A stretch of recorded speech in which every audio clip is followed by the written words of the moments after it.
Welcome back, fellow armchair generals. This is Gamer1745 here with my continuing playthrough of Hearts of Iron 3 with Black Ice 8 and Third Reich events installed. We're going to get this episode moving. What we're going to do now is, and I'm not maybe the best at forward planning with this game in some ways. Nope, we have some fighters here coming through. Coming down to intercept. You guys can intercept them? Oh, they look like they missed them there. We are building radars here. That'll take a while to get there. We are global air power now. We'll put 2 more aircraft on the field. Off camera. So that will help. As I was saying, I'm sort of often, I can tell I'm playing myself as you know, following through the campaign, but not, you know, that I'm currently doing taking Yugoslavia, taking Greece. Not always the best at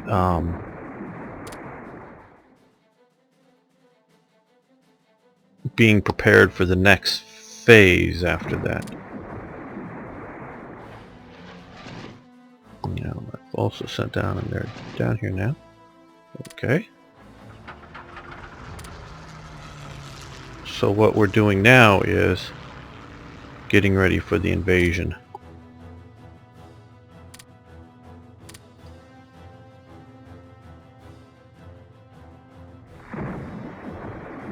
North Africa.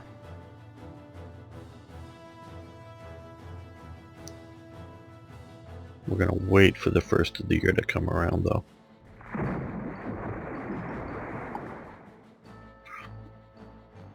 But we're going to do it quickly here.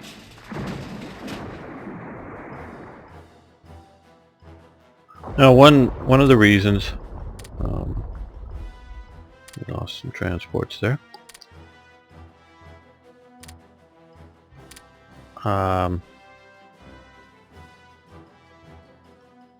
Okay. Well, what we need to do then. British have not recently been striking very heavily in there. Don't know particularly why. I do know some games there's lots and lots of action going on. No, you guys need to get repaired. There's some action going on, as you can sort of see with that.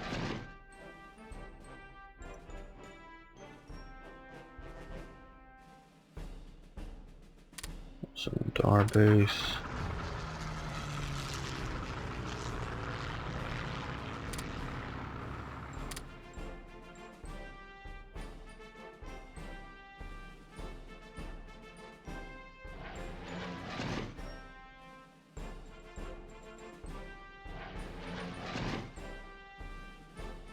Seems to be more action trying to intercept the Norway convoys than other.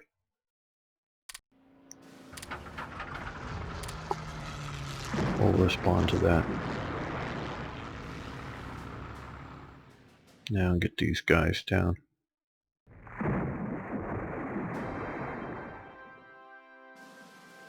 In here.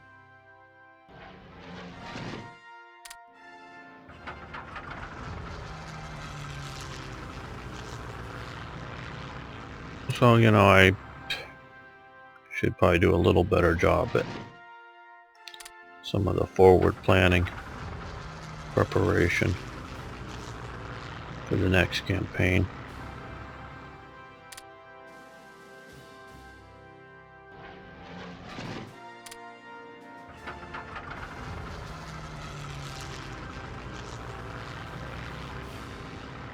There we go. So we're shifting forces down into Greece. Oh, and I was saying, one of the reasons I moved these guys down here so quickly is then they come in at 1% or 0% strength, because I think we're going to get a Spoils of Greece event shortly. I hope to.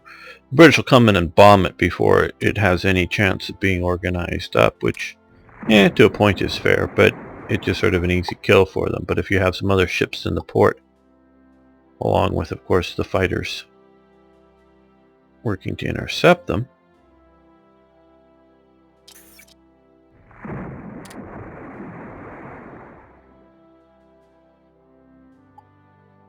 they will be able to absorb whatever damage, most likely, first. And this will give us a chance to deal with some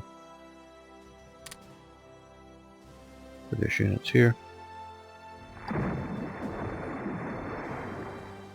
Okay.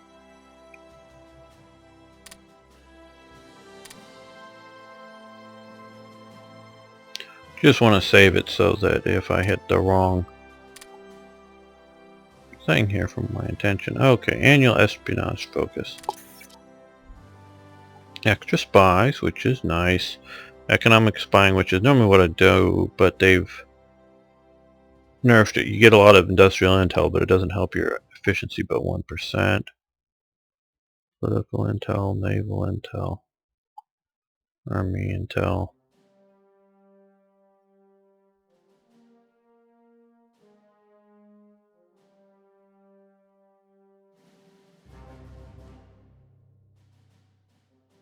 Okay.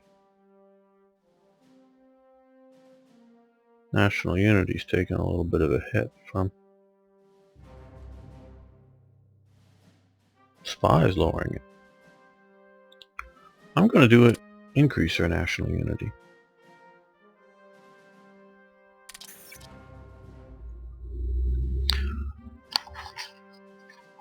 Alright, let's see. Currently we've been doing Achtung Panzer. Helps manpower, but not as much as that. We've gotten some tank factories because of it.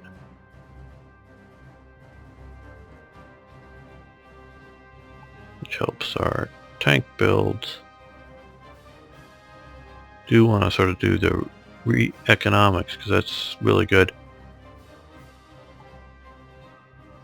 I think this year we're going to do Die Wehrmacht. We'll increase our manpower by 20% instead of 10. And I believe we'll get some armaments factories. Yes, examine arm. We'll get a lot of armaments factories. Cost us 5% until December for the year. Okay. And this will be a long term. See, we could boost it briefly for this 1 year. Land build speed. But this will just get us a bunch of armaments factories. And we're going to do short-term boost to help counteract that. Yes, we can upgrade thinking or form it properly.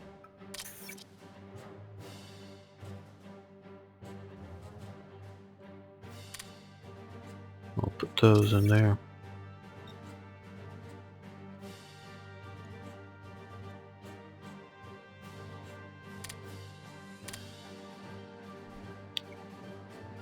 If you remember last episode, we had the one, moved it down to 45 ICs.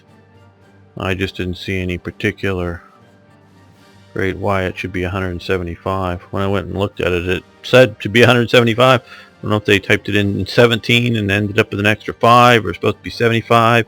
They still had a 1 there. I don't know, but it just didn't seem reasonable to me. Still haven't gone in and added that little thing yet, but the others are reasonable for such a short time. I'm not complaining about having real costs for things and wanting everything free. It just seemed outrageous.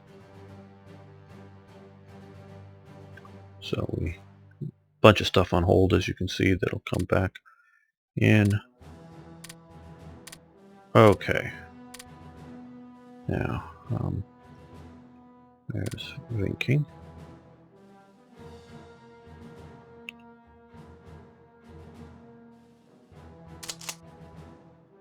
Down here. Okay, well, they need to organize themselves up. Under Steiner.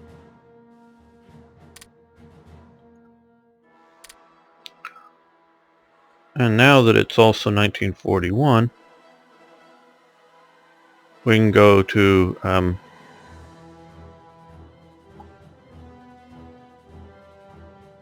it's under which one? Economic laws. I was right.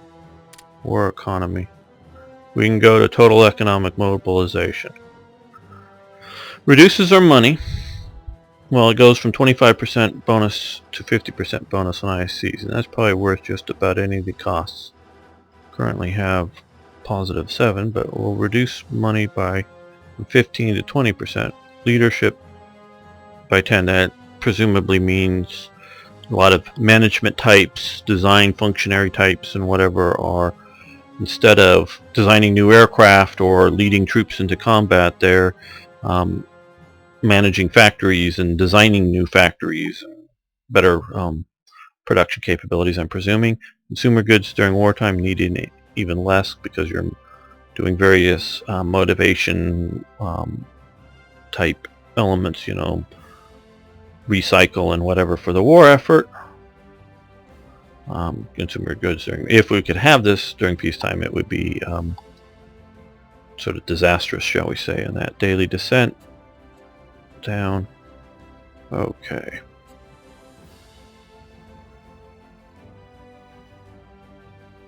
Now we have a sort of a positive that we may have a bit of a problem with in officer recruitment, though. Balancing out the leadership thing, but we're going to take that because that's going to help us.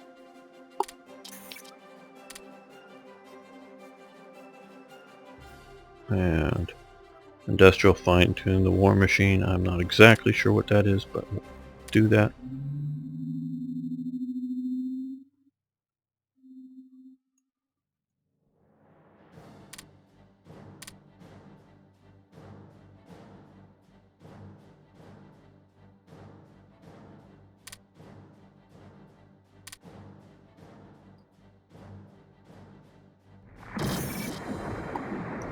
Yes, the faded, there we are. We were waiting for that. Okay, yes, we want the ships. Supplies for Crete, go ahead. Supplies for Athens, yes, go ahead. We have a lot of units down there. Yes, Slovakia, the Prime Minister has signed the tripartite pact officially. There's the actual photo from him standing there. That's Ribbentrop. Don't know exactly who all the other guys are. A lot of people for this is.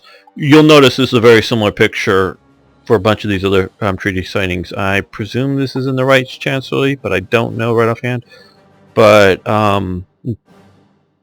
when I do the Google image search, I keep coming up with variations on this. All seem to be taken from this angle, but the you know, sometimes Hitler's there, sometimes, you know, Mussolini or Japanese ambassador or whoever, you know, the people sort of change, but it's the same setting with a big line of uniforms behind them, and signing the various packs. But that is a actual photo from that one, so it's going to cost us a little money and little supplies, getting them on board a little bit more. 21st Army. Okay, now here's a decision point. And I'd almost love to put this up for a vote, but I don't think we're going to wait for that to happen. Okay, now our preparations for the Unterherrenmen Barbarossa has started. I believe that means like Operation Barbarossa or something like that, maybe. We should consider which occupation policy we want to conduct. We want for the conduct of the war. The confused and evil-minded Rosenberg suggests to create Reich commissariats in the entire Western Soviet Union area. The Slav population probably won't like the idea.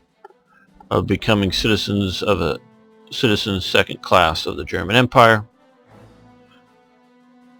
Ribbentrop proposed a plan to support the struggle for the shake-up of the, or probably should be shake-off, struggle for the shake-off the yoke of Soviet suppression, the non-Russian minorities, and for more or less independent buffer states after the German victory. These states should become part of the new European order with common foreign finance and economic policies, but sovereignty in domestic issues. Conquer them all or puppet them. Soviet Union will lose national unity if we pick that. I didn't for this episode, but I have coded. I love the idea of the Reich Commissariat. It's historical, it's practical. What I don't like is my lack of control over it as a player. I wish at least puppets like Slovakia, I could tell it what to do. You know, not just simply telling it where to move its armed forces, but, you know, of its various laws that it can have, you know, in politics. I determine all that. I, you know, go in there because they're my puppet.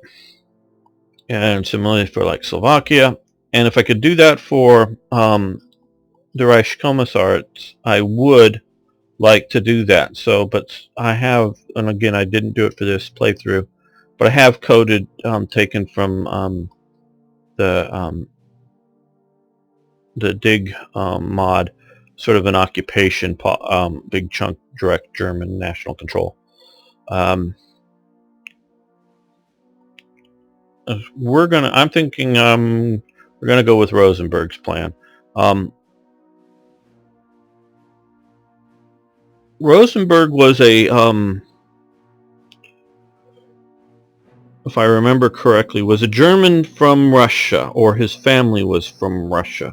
Not that he was Russian, but from a family of Germans living in Russia. There have been, going back to Peter the Great and maybe before, policies of trying to get German immigrants into Russia. They were partially, I would say, an attempt by Peter the Great and other Russian czars to Europeanize Russia, if you will.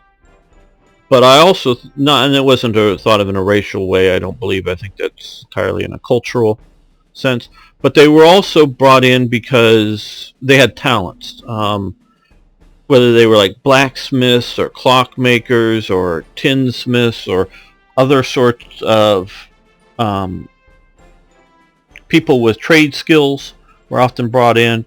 There were a lot of military people skills brought in officer classes, you know, officer class level to come in and serve in the Russian army and settle in Russia. They were thought to be good farmers, the Germans, so they brought them into some regions. Part of it also was, like I say, Europeanization. Part of it was certain trade skills. But also it was to dump somewhere out in here, say, a bunch of Germans, set up, you know, an area like here or something that would have maybe a German, either a majority or a significant minority or something that was in essence loyal to Moscow, because they were often settled in places that weren't necessarily overly Russian ethnically. They, you know, whether Ukrainian or Tatar or Cossack of the various types, that were at periodic times revolting. These sort of German colonies, and I think most of them were down in this region, were never very large, and so that they wouldn't be able to, in the Russian scale of things, create a large rebellion or large army. And so, and they would be sort of separate from the locals so that they would be a reserve of population that would be loyal to them, to the Russian Tsar, state, government, whatever. So it's part of a colonization process. And now I think the Rosenberg family was more of the military gentry type class element to it. Another strong influence on Hitler was Dietrich Eckart. Now he died fairly early in the process. Don't think mid-late 20s. I'm not good on dates like that. But Dietrich Eckart was one of the guys that very much formed Hitler's views in National Socialism, to some degree in the occult stuff going on. Dietrich Eckart had an association, I believe, if I'm not mistaken, with the Thule Society.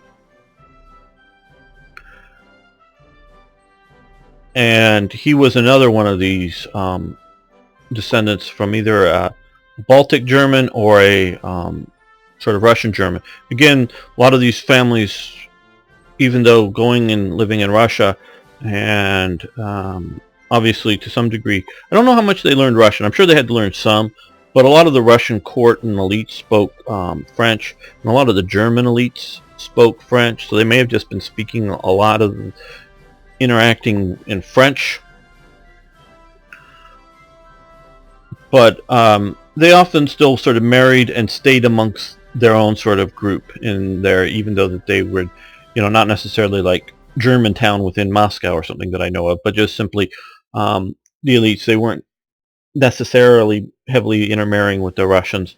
So people like Rosenberg and Eckhart don't necessarily, just because their families lived here, in their wacky racial view, weren't necessarily polluted. And again, I'm talking about their racial view, not mine or what rational people think.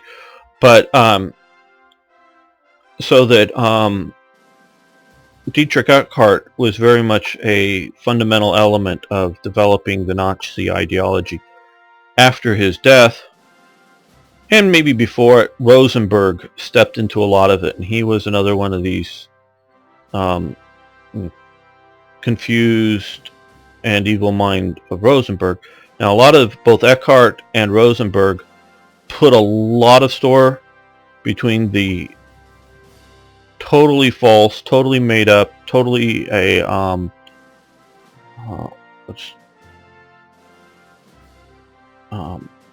not a copy, but a hoax. The Protocols of the Elders of Zion that came out of Russia, came out of Russia's anti-Semitism. Both of these men fully bought into it. They believed it. It helped form their viewpoint in anti-Semitism, and so they're bringing a lot of the Eastern anti-Semitism into the Nazi movement that was there, but my sort of understanding was the anti-Semitism was like stronger in Poland than it was in Germany, traditionally, going back. And one thing that I know, I sort of saw in interviews maybe a couple years ago, that a Jewish rabbi was talking about, and that especially like and he had a very New York background, that a lot of the Jews have apprehension about Christians because of the pogroms in the past. I'm going off on this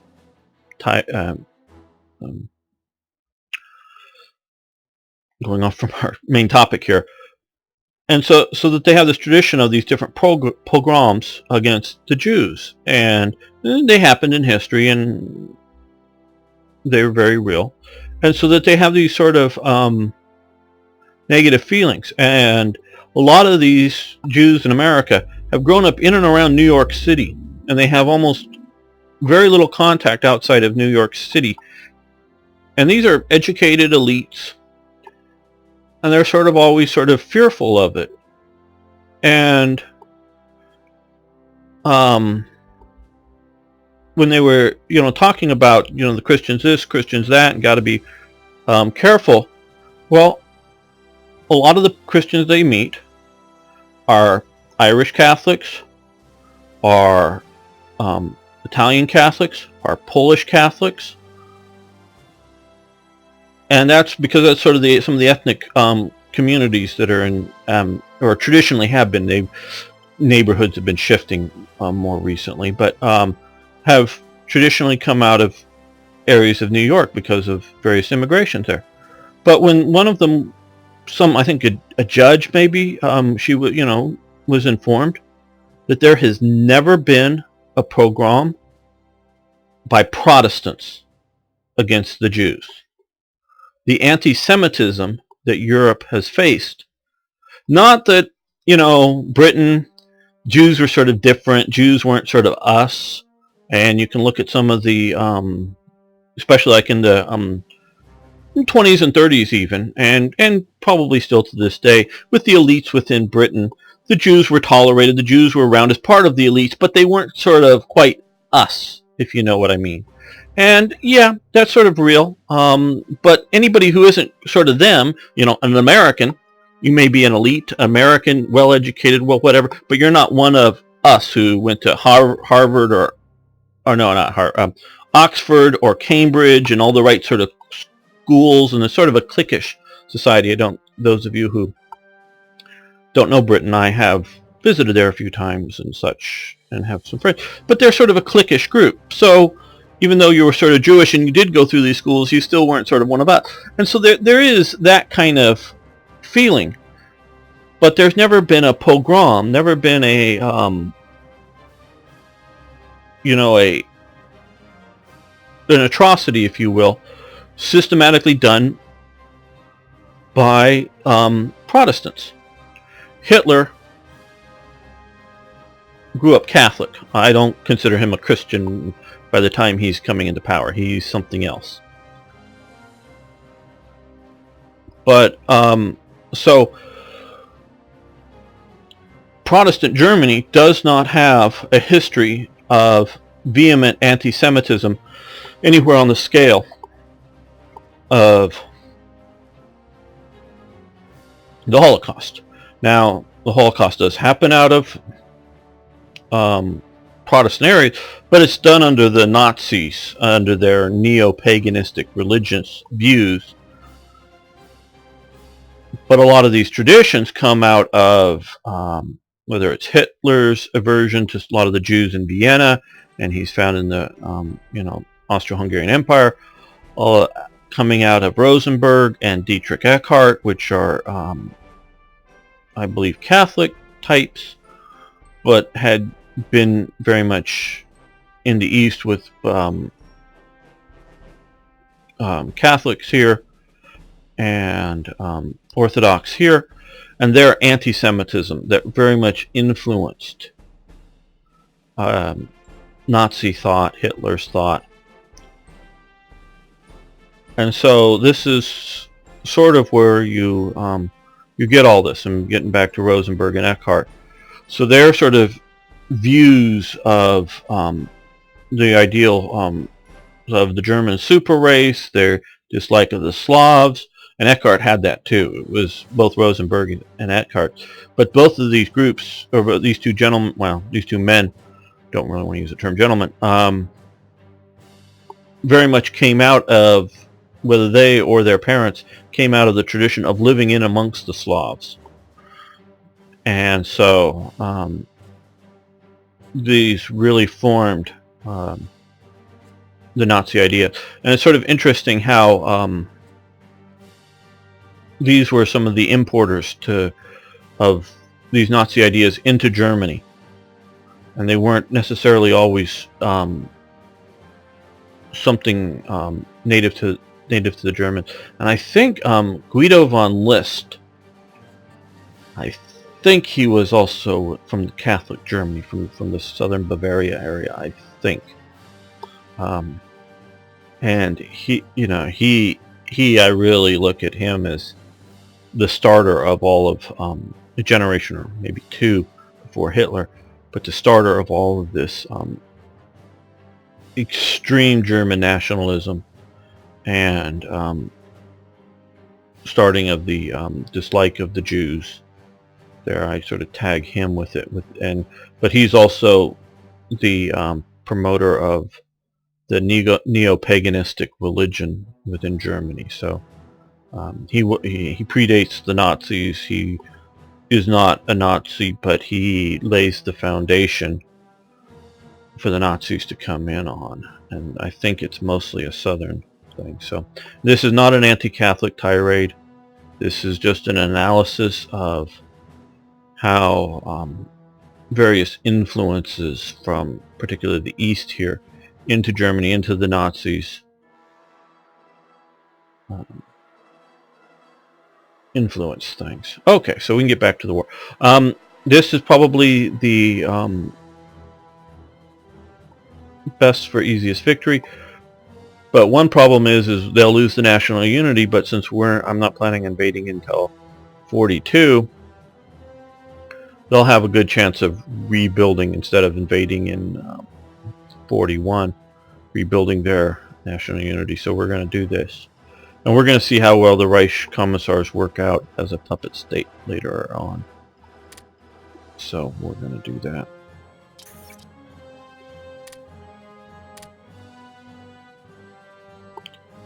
So, because of this huge jump up, as you can now see, we are 891 ICs effective at the moment. And I guess we're going to leave it here. I know not much. I've talked way too much. Sorry about that, everyone. Well, let's see. Where's what? I knew I flew. Okay.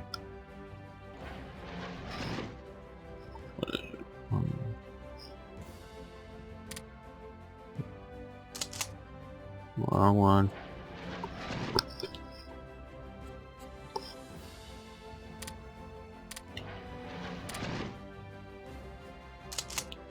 So yes, they can. We're gonna fly these heavy transports down to Athens. We have a bunch here. Now they got a bunch of supplies in here. Hopefully that'll last them for a while. We have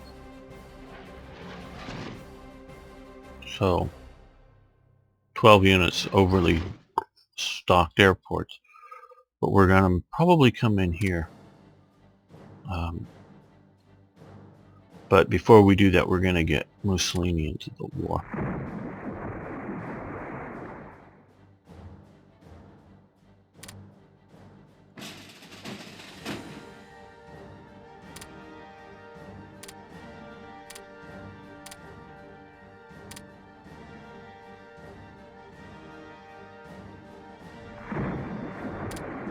I've always been, I don't know if always is the right term, but for a long time I've been sort of fascinated, mystified by how the